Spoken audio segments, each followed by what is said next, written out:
ৰাজ্যজুৰি আয়োজন চলিছে শাৰদীয় দুৰ্গোৎসৱৰ প্ৰতিকূল বতৰৰ মাজতে পূজা মণ্ডপ আকৰ্ষণীয়কৈ সজাই তোলাত বিৰামহীন ব্যস্ততা পূজা কমিটিৰ বিষয়ববীয়াসকলৰ ব্যতিক্ৰমী ৰূপত ভিন্ন স্থানত পূজাৰ মণ্ডপ সজাই পৰাই তোলাত ব্যস্ত পূজা কমিটিসমূহ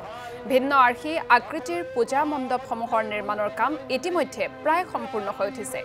মা দুৰ্গাক পূজা অৰ্চনা কৰিবলৈ যাৱতীয় প্ৰস্তুতিত ব্যস্ত হৈ পৰিছে আয়োজকসকল এফালে দেৱী প্ৰতিমাত ৰং তুলিকাৰে শেষ পৰক দিয়াত ব্যস্ত হৈ পৰিছে খনিকৰসকল হস্ত্ৰীৰ বেদীত শক্তি স্বৰূপিনী দেৱী দুৰ্গাক প্ৰতিষ্ঠা কৰিবৰ বাবে চৌদিশে চলিছে আড়ম্বৰপূৰ্ণ মহা আয়োজন আৰু এই মুহূৰ্তত শাৰদীয় দুৰ্গোৎসৱৰ প্ৰস্তুতি শিলচৰত কেনেধৰণে চলাইছে পূজা কমিটিসমূহে আমাক সবিশেষ জনাব সমিন সেনে শারদীয় দুর্গা পূজার মাজতে আর মাত্র কেইটামান দিন বাকি ইতিমধ্যে প্রস্তুতি তুঙ্গত উঠিছে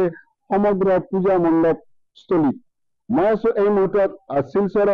শিলচর মধ্যচহর সংস্কৃতি সমিতির উদ্যোগত আয়োজিত এই পূজাস্থলীত আছো এবার এই মধ্যচহর সংস্কৃতি সমিতির উদ্যোগত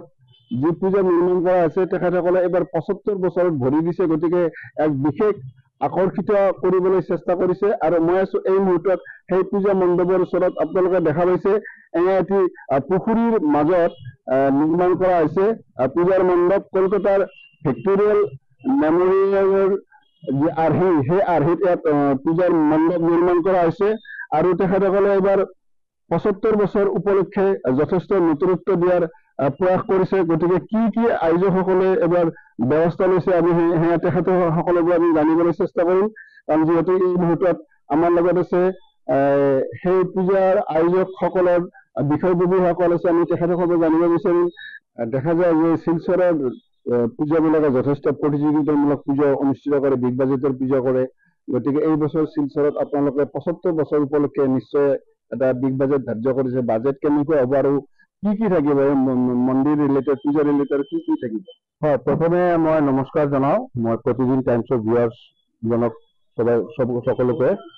আৰু মই মানে আমাৰ যি 75 ইয়াৰ্ছটো হৈ আছে এইটো আমাৰ যিটো বাজেট এই বছৰ মই ফিক্স কৰিছো এইটো ৰাউণ্ড এবাউট 45 লাখ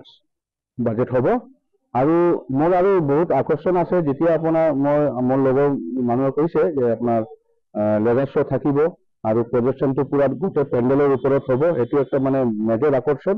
এৰ পিছত মোৰ ফুড কোৰ্ট এটা আছে মাঠত ফুড কোৰ্ট হ'ব যেখানে ভাল খোৱাৰ বস্তু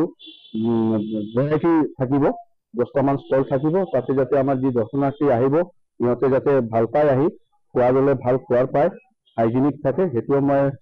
চিন্তা কৰি এইটো এটা বেলেগ প্লেন কৰিলো এইবাৰ আৰু যেটো আছে মোৰ আমাৰ 3 দিনৰ কাৰণে মোৰ মহাপ্ৰসাদ আছে মহাপ্ৰসাদ থাকিব 9 দিনৰ কাৰণে আমাৰ সব শ্ৰেণীৰ লোকৰ মহাপ্ৰসাদ বিতৰণৰ আমাৰ প্ৰচেষ্টা আছে এৰ পিছত আৰু আছে আমাৰ যেটো আমাৰ ৰোড সাইডে যে লাইটিংটো আছে এটো বেলেগ লাইটিং এবছৰৰ কাৰণে এটো মানে এটা এলইডি আপোনাৰ এই ছাদ বনাইছো তো ভাল লাগিব চাই সকলোকে হেৰি হলো ইনভিটেশন দিলো যে আপোনালোকে আহি চাব ভাল লাগিব এটো কৰি আশা ৰাখিছো সমিন সেন আপোনাক এই মুহূৰ্তত ধন্যবাদ জ্ঞাপন কৰিছো